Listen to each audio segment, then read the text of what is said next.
Yeah, that was my path in that last business. I was overworking, which most people do. And I know that's not unique to me, but it was working those 60, 70, 80 plus hour weeks. And in a period of about 6 or so months, I was able to get that down to 3 to 5 hours a week, even in our busy times, working maybe up to 10 hours a week. And the difference was, instead of building yourself a job, which most entrepreneurs do from the start, because we're really not taught how to own a business. Welcome to Think Business with Tyler, sharing our methods and strategies for success. Join in on our conversations with business owners as we highlight their triumphs and detail how they overcame the challenges they faced while continuing to grow and scale their business. It's time to think life, think success, and think business with your host, Tyler Martin. Hey there, entrepreneurs and business owners. Welcome to another exciting episode. Today, we're diving into some invaluable insights with Brandon Gano, a seasoned entrepreneur and podcast host. We're talking about over-leveraging finances, navigating the challenges of franchising, and the revolutionary concept of the fractional COO, your shortcut to reducing work hours and scaling like never before. Plus, Brandon shares his secrets on how he helps businesses grow without charging up front. You don't want to miss this one. Brandon, welcome to the Think Business with Tyler podcast show. How you doing? Thanks, Tyler. I'm fantastic, and I'm excited to be here. Yeah, I'm excited to have you. Hey, I love always to start out on the show learning something about you first professionally. Can you tell us what you do professionally? And then I want to learn something about you personally, whatever you're open to sharing. I love it. Yeah. So professionally, on paper, I am a fractional COO. We have a fractional COO consulting firm. We work with small businesses in the 1 to 5, 1 to 10 million range. We have a lot of fun. We get people their time freedom back. It's a gift for most people. But on the personal side, the more important thing is I love to barbecue. I love to smoke a good brisket or ribs. I'm getting a little hungry just talking about this. It's lunchtime for me. That's typically what I'm doing on most weekends. Okay, I got to know. A brisket, what is it? Is it 16 hours to smoke? It depends. I'll usually get a 12 to 13 pound brisket once it's all trimmed down. Wow. And I'll go anywhere from 12 to 14 hours, somewhere in there. So what does that look like? Do you start that the night before? Yeah, usually staying up until about midnight, put it on about midnight, let it go overnight, see where we're at in the morning, and then pull it off around noon or 2 o'clock, and then let it chill out. And I can't do the rest of this interview. I'm sorry. I got to go eat. Like this is, I'm like salivating over here. I used to be like a hardcore smoker. Now I haven't done this for maybe 10 years or so. But when I used to do it, there was nothing better putting something on before you went to bed or late at night. And then it was like opening a gift in the morning. Like you'd open it up just to what it would look like. And it was just usually just heaven smelling like, just perfect. Oh man, I agree with you. The only bad thing, I use a Traeger grill, so pellet grill. Yeah. And a couple of times I didn't realize how fast the pellets would be used, especially in the winter, because it's got to keep the temp up. And I woke up to the grill being off because it ran out of pellets. And I'm like, no, I've ruined my whole piece of meat here. But yes, I hear what you're saying. It's like Christmas morning. Okay, so noted. We definitely went down the wrong path on this one because I think we're both hungry now. But all jokes aside, define what fractional means. Let's talk about that first. I think that's a good starting point. Yeah, there's two ways to define it. The first way, which I see a lot, is somebody just woke up one day, saw that fractional was a buzzword, and put it in front of their title on LinkedIn. That's not what I'm advocating for. But really what it is someone who has experience in that role. Typically, it's a C-suite role, so COO, CFO, CMO, and they don't want to necessarily be tied to one company or even consult with one company. They want to have the option to spread that knowledge to a range of companies. So you get a fraction of their time. You hire them for a couple hours a week to a couple hours a month even, and you're not paying that mid to upper six-figure salary. You can get all of that knowledge and all of that wealth of strategy really for a fraction of the cost and a fraction of the time. So I love the model personally. I've used it when I was a business owner before diving into the fractional world. And it's so nice to be able to have a really good knowledge resource that can get you years and decades ahead of where you are in business for such an affordable cost, really. Yeah. I love the way you said that too. As a business owner, you utilize the services because I think, when you're a business owner and you're thinking, wow, whether it be a fractional CFO or a fractional COO, you think, wow, I can't, I don't really have $150,000 slot for my $5 million a year company. And it allows you to augment this expertise at a very limited basis so you can incorporate that into your own business. And usually, I think this is your whole thing. It allows you to scale faster. Is that safe to say? Absolutely. Yeah. Well, it does that. But the other part too is when you hire somebody, let's talk about for your context, right? If you hire an accountant, a bookkeeper, someone who's going to handle your finances, you still, as the leader, are responsible for their direction and the strategy. You don't really know what the best course of action for your company is. So when you hire a fractional CFO, they can tell you as the leader where you should be going, what's the right strategy, direction, not only for your finances, but how that ties to the rest of your business and start to project rather than react. And that is really where the leverage comes in across the board, whether it's CFO, COO, CMO, you are elevating the direction of your business and it just gets things done so much quicker. Yeah, I love that. So I'm going to circle back because I definitely want to get more into the COO, define what it is, who potentially could benefit from this. But before I do that, and I usually kind of jump all over, so I'm sorry, but I want to hear your story. And I know I want to let's just start with your entrepreneurial journey. So where did it all start? Let's talk about your first company. What got you into being an entrepreneur? Absolutely. Well, we started talking about barbecue. So I think we've thrown jumping out all over out the window. We're good. Welcome aboard, listeners. We're happy to have you here. I think I was born to be an entrepreneur. I'm sure everybody says that, but it really kind of became aware to me when I was in first grade. I remember my first grade teacher saying that I'm a problem solver, and I had no idea what that meant at the time. But as I kind of went through my life, I started to see this pattern of I just enjoy solving problems, and not just solving them, but like creatively solving them. I would say, like, what are the normal options? And let me think of three that are not even on the table. So in my teenage years and even in high school, I was always starting little side businesses and trying to sell things and make money, make a quick buck wherever you could. I just thought that was so much fun. Fast forward, I thought that meant I should go to school, to college for business. Boy, that was wrong. That was a waste of 4 years if there ever is one. But out of college, I worked in a family business. My dad had a business. I kind of got to get my feet wet in sort of entrepreneurship, if you will. It's like entrepreneurship with a safety net because it's not your business. But I got to see, what is it like to run a business? And I was responsible for a division of the company. So not the whole thing, but fully responsible for that one division. I was like, this is cool. I really want to do this on my own outside of this company. So that's what I did. Took the leap, started my own company. I was in my early mid 20s at the time. And I started it was a promotional products business. So basically we put logos on things. And that's really where I got my start. And it was a full blown, no safety net, no parachute. And it was just so cool to me that this was reality, right? Like you could basically design your future and what you wanted to do, and you didn't have a boss, and it was amazing. And that's also where disaster started to creep up as well, as everyone who started a business knows. But I still wouldn't trade it for anything. It's a very, very cool path. Does cash flow have you down? Profit not where you think it should be? Maybe it's the long hours. Let's meet to see if I can help. I bridge driving the financial performance of your business to hit growth and success targets. Book a complimentary meeting at meetforgrowth.com to get started now. Once again, that's meetforgrowth.com. I look forward to talking with you. And thanks for listening to the show. I still wouldn't trade it for anything. It's a very, very cool path. So I know you went into franchising as part of your business model. Was this the same company or was this a different company? Yeah. So started that company, grew it with the intention from the beginning to franchise it. I just love the franchise model. But yes, that was about, I think it was 3 to 4 years into that company. What were your takeaways from that? Like in terms of the franchising, was it a great idea or did it turn out to be like, wow, I went down the wrong path? It was a terrible idea for probably not the same reasons that you would think. So I didn't know anything about creating a franchise. That's obvious. I mean, there's so many legal requirements around it. It's so complex. Oh. Not something you want to Google and just say like how to start a franchise.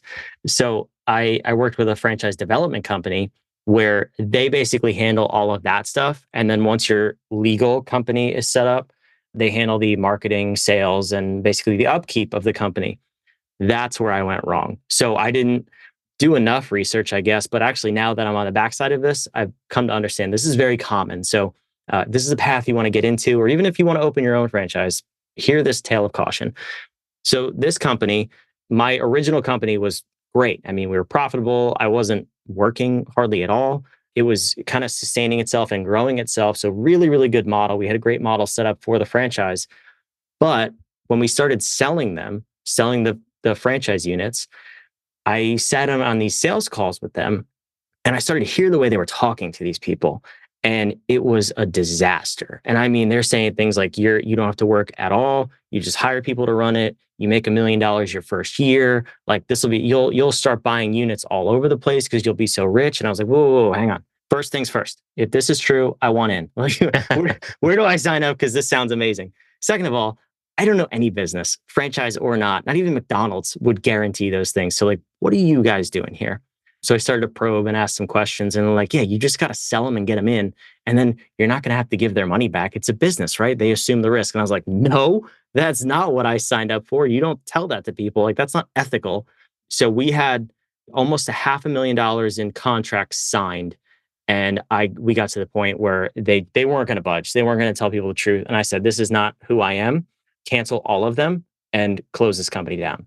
And that's where I had to step in. So it was a disaster from that perspective, but I started to realize they were doing this with other brands they represented. Wow. That's why I got out of franchising, because I saw this happening, started to see this happening with other brands, other fran dev companies. And I was like, I hate all of this. There's got to be a better way. And I said, absolutely not. I'm not going to put my name on this. Wow. That's really smart, though, that you had the discipline to do that because, truthfully, if you probably stayed on under that model, you would have been the one probably getting sued and your reputation would have been the one getting dragged around. So good that you had that foresight to kind of get out before, it would have hit the wall at some point. It always does. Yeah. So that for me, I'm glad I stopped it when I did. Now, I know you've also mentioned about bankruptcy. Was that the same or almost hitting bankruptcy? Was that the same scenario or was that a different cause that led you there? No, it was the same thing. So that I want to say, don't fact check me on my dates because everything's a blur. Since COVID, everything's a blur. I think we can all relate, right? Yeah. So I want to say it was early 2022 when we pursued the franchise, like January 1st, 2022, signed the papers, paid the obscene amount of money to these people.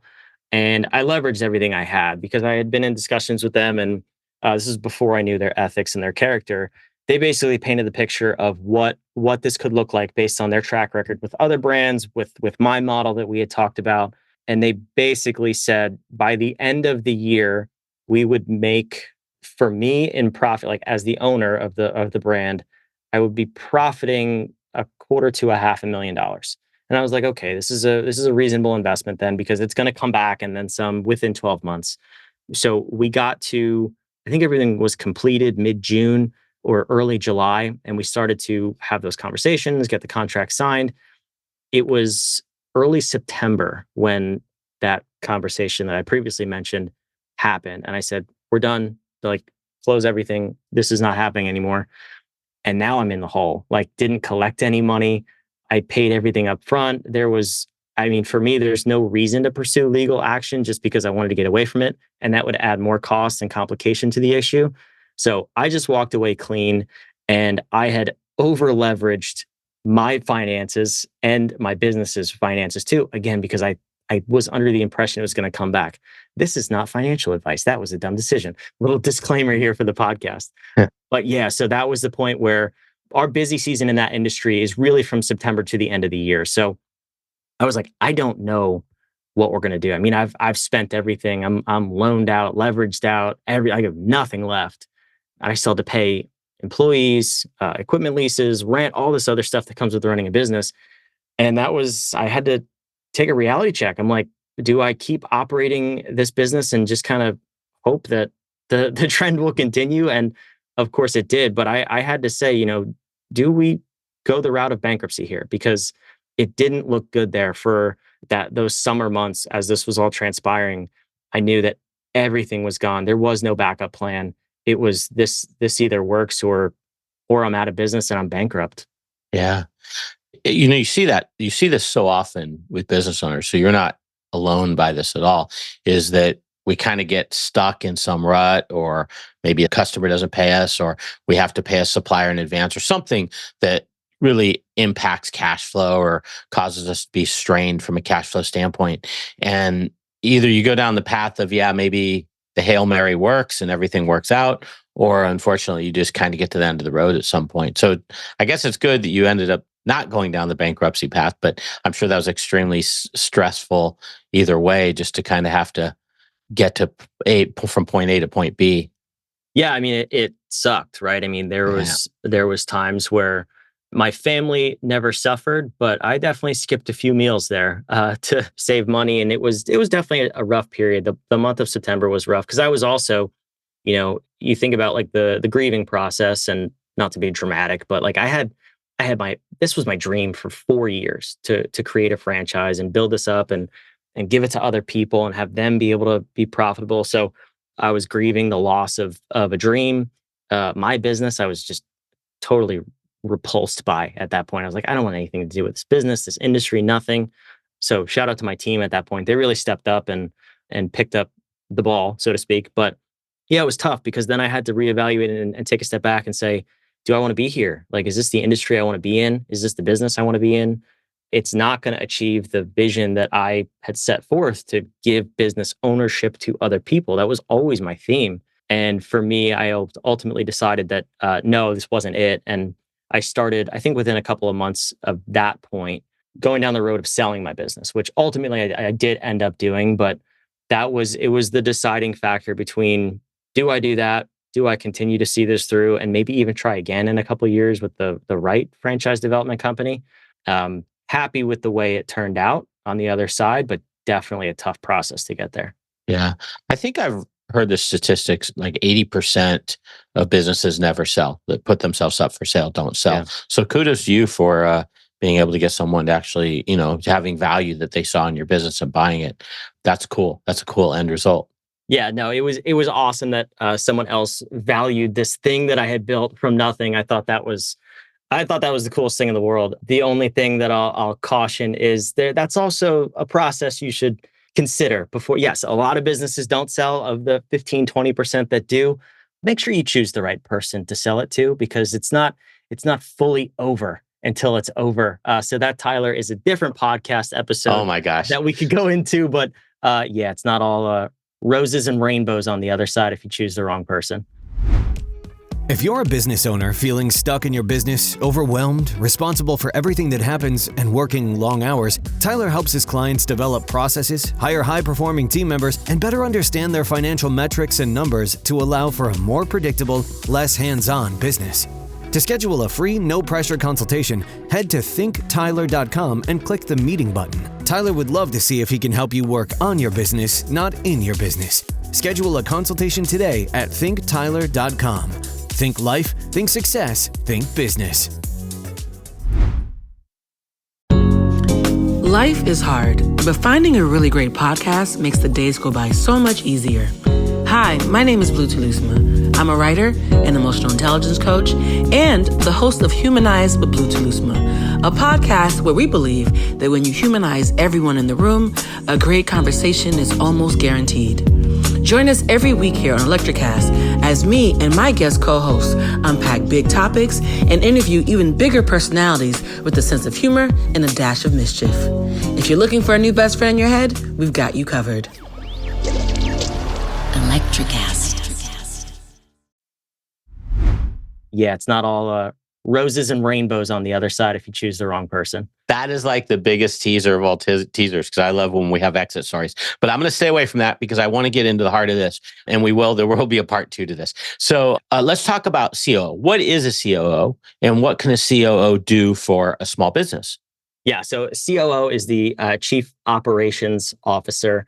The way that I typically describe it is they are in charge of taking the CEO's vision and translating that to everybody else in the company, whether it's every other division, department.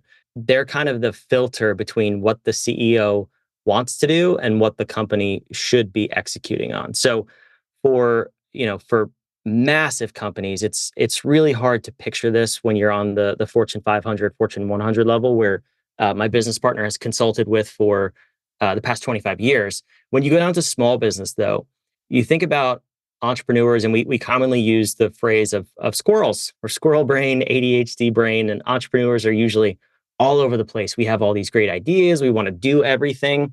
The discipline that comes from a COO is the only way you go from idea to completion. And I don't mean that a COO is the only one that has that discipline. I just mean that most entrepreneurs and small business owners, especially six figures and under, they lack that discipline to really see things through. They don't know how to set up projects the right way to make sure they're completed and effective. They don't always measure the right things, and they don't translate their vision properly to the rest of the team. So typically you see teams that are operating in confusion. People expect their employees to kind of design their own days, their own jobs, their roles, and it just causes a lot of confusion and chaos.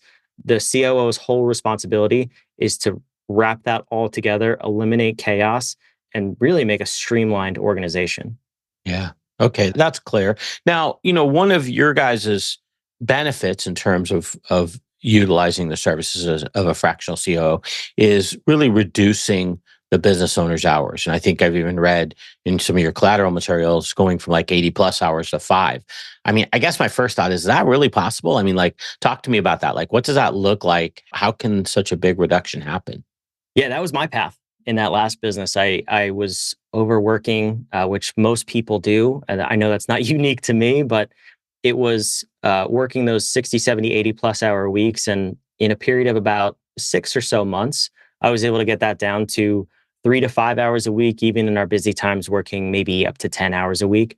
And the difference was, instead of building yourself a job, which most entrepreneurs do from the start, because we're really not taught how to own a business, right? And design a company structure. So we go into owning a job, flipping that to owning a business. That transition, is it going to be overnight? No. Like, please don't hear me guarantee that. But yeah, our clients, everything we do comes with a guarantee of working 50% less after the first 90 days of working with us, or we either continue to work with you for free or refund everything. We've gotten that process so down pat that you can, and it's very easy. I don't want to, we're actually just taking away the things you should be doing anyway. So don't tell anybody. But yeah, it's really simple to get away from the bulk of what you're doing and then start to add back on the things that are effective as a CEO, what a CEO should be doing. And from there, we can leverage that to go further. Now, the path you want to take from there is up to you. If you want to work more because you love it and you want to grow the company, by all means, please do. We will empower you to do that.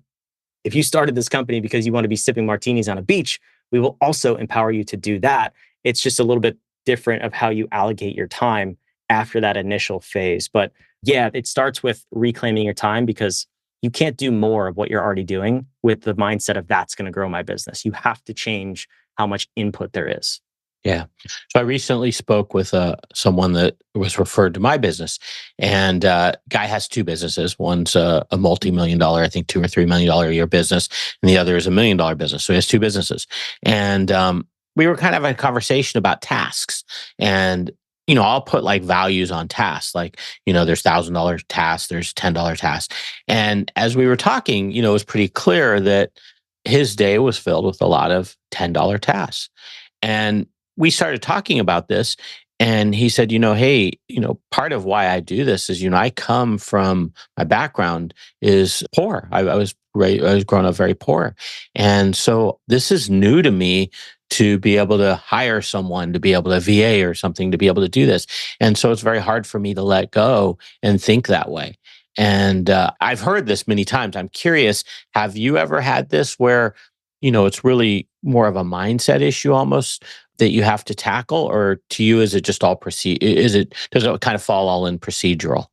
Yeah, I would say every time it's a mindset issue. Really? Okay. And that goes back to when I joke about, school being a waste of 4 years. So I went to school for business administration with a minor in operations and entrepreneurship, which is ironic in and of itself.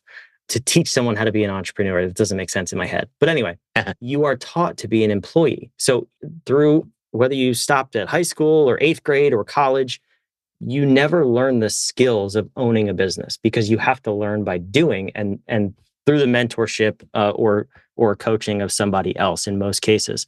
So yeah, every time we start working with our clients and we say, okay, same thing. This is a $10 an hour task. You shouldn't be doing this. This is not your responsibility. It's not the best use of your time.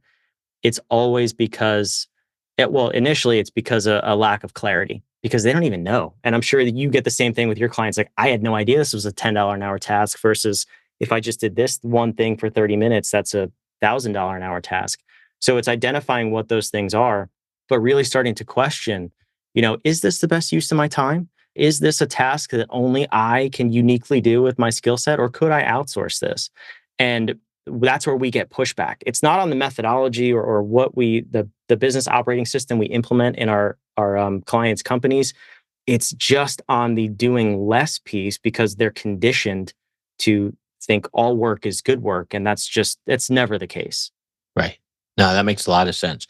So this 50% improved efficiency, do you ever find people, or have you ever had clients where it's like, okay, I know my methodologies work, but for some people they don't, just because they're not open to, you said some people like maybe want to work a lot of hours, and maybe they just, I find sometimes people like it close to the vest. They're kind of control freaks. Do you ever run into that where it's really hard to wean them away from maybe what's best for them?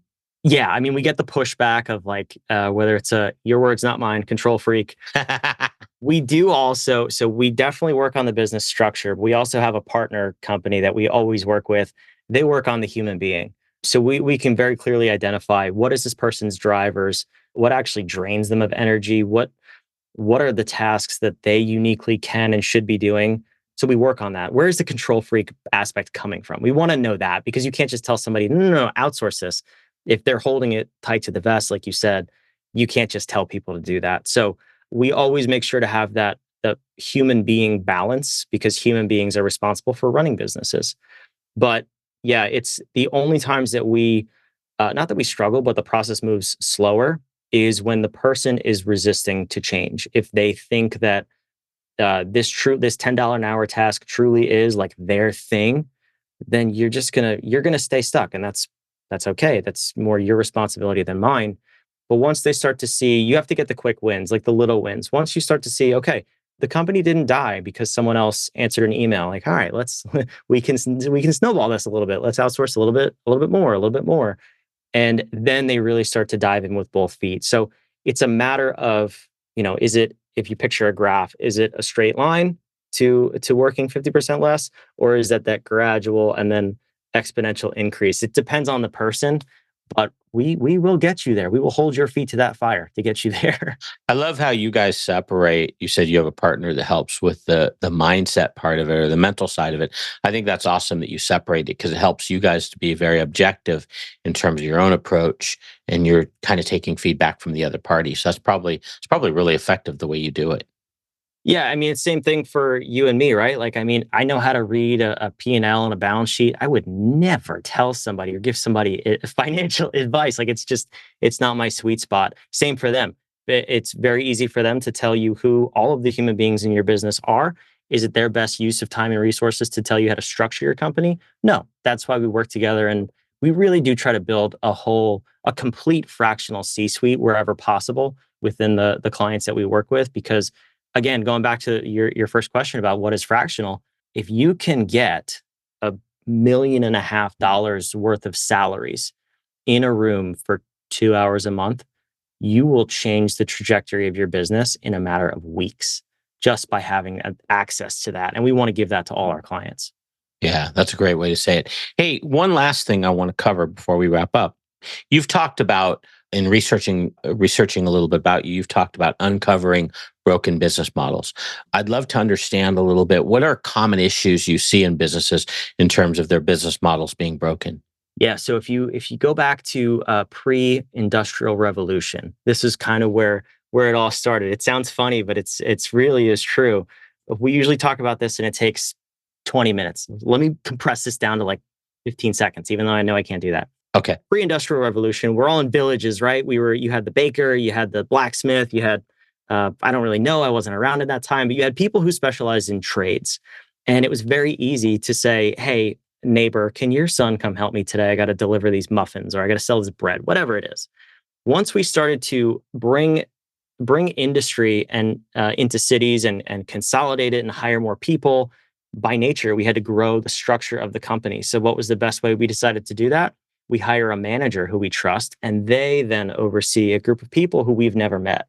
And the silos were born in that instant. Then you have departments, you have marketing departments, you have finance, you have HR departments, and businesses began to separate. And then by nature, as we grew and we modernized with technology, they became competitive. You always hear sales versus marketing, right? Like they're always competing, whether it's for resources, for awards, for accolades. The analogy I always like to use is if you're a fan of The Office, the TV show, disclaimer, I did go to school in Scranton, Pennsylvania, so I think I have to like the show, but it is hysterical if you're into that type of comedy. And you think of Michael and Toby, right? They hate each other. Leadership and HR. Is there any more quintessential fight in corporate America than leadership versus HR? This is what happens. You're competing for, like I said, resources, whether time, people, money, and you're competing for recognition, sometimes bonuses. That causes companies to fall apart because we're not working together. So the business model that we've all adopted is stolen from this giant corporate structure that's inefficient by nature.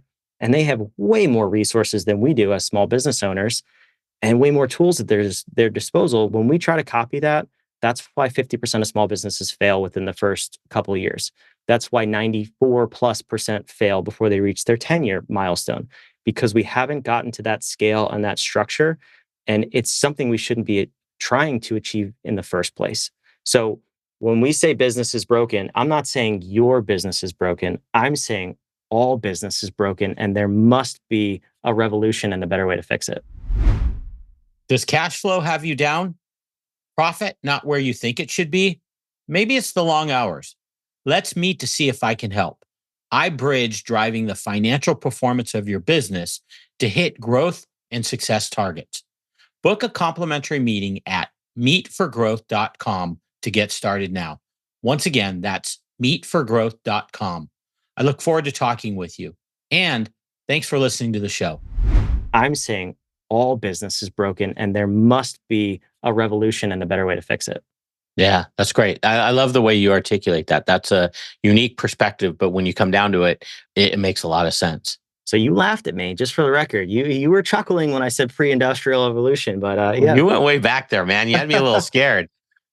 Yeah, where are we going with this story? Horse and carriages? No, but it's true. You said 15 seconds and 20 minutes. I got a little nervous there. All jokes aside, that was seriously great explanation. Hey, Brandon, so your website, and I'll put this in the show notes at thinktyler.com, but your website is whatif.com. Now, what is WHADIF.com. And then if you add a slash to that, guys, and put the word clarity, there's a little freebie that you get. It's the secret formula to scale your business and work less. It's a 3-part mini series designed to identify the biggest bottleneck in your business, show how to fix it, develop a plan to reclaim your time in the next 90 days. Did I do justice to that, Brandon? That sounds really cool. I want to check that out. I'm going to go over and grab that link. Awesome. So, hey, if people wanted to reach out to you, is that the best spot to go, or is there anywhere else they should go? That's the best spot. Yeah, whatever website you go to, you'll either have my voice in your ear holes even more than this episode. So poor you. But yeah, we don't really do anything on social media. Okay. So there's ways to contact us through those links. And what we really want to do is help you grow your business. We don't charge for anything until you sign us on as your fractional COO, and we give way more than we take. We'll sit down with you after that 3-part series and even tell you if what you came up with is appropriate for your business, absolutely free of charge. So plenty of ways to contact us. First step though, figure out what's holding you back and design that plan to get from where you are to working 50% less in the next 90 days. Very cool. And then you also have a podcast, right? Do you want to share that a little bit? I do. Yeah. It's called Harmonious at Lunch. We just crossed our 6-month anniversary. We have over 250 episodes recorded at this point. Wow. So it's been a wild journey. So many amazing guests. I love sharing about it because it has nothing to do with me. I only do guest interviews, and the people that have come on that show have been absolute rock stars. And I am blessed to know them and get to even talk to these people. So I'd love if you went and checked that out. But yeah, Harmonious at Lunch. We're on YouTube and all of the podcast platforms. How the heck did you get 250 episodes recorded in 6 months? That's a lot of episodes. Well, I always say I'm a wild and crazy guy. So it's just because I'm a lunatic. That's really how I did it. You have to be. I mean, I'm proud of I think I'm at 160, and I think it's been whatever weekly for however long time period that's been. But it feels, 250 for 6 months is pretty awesome. Yeah, so we did. It's a daily show, so we've released an episode a weekday, so 5 days a week. I think posted we're at about 160, 170 episodes. So the 250 that should carry us through our 1 year anniversary. So those will be released over the course of the next couple of months. Well, congrats! That's a big deal. Five episodes a week. I mean that's no joke. It's a big undertaking. I don't recommend that either. Don't copy everything I said here. Okay, man. Hey, I'm going to wrap up. You've been awesome. You've shared a lot of nuggets of wisdom. Guys, if you get a chance, check out the website, whatif.com, WHADIF.com. Thank you, Brandon. Hope we get to do a part 2. I want to talk about your exit story in the future. Thanks, Tyler. Yeah, we'll put that one on the back burner, but excited to share. Thank you for having me. This was fantastic. Okay, take care, man. That's all for this episode of Think Business with Tyler. But we have plenty more resources to help you in your pursuit of business excellence on our website at thinktyler.com. If you'd like to be featured in a future episode of the show, feel free to reach out to us on social media at think_Tyler. We look forward to helping you think life, think success, and think business.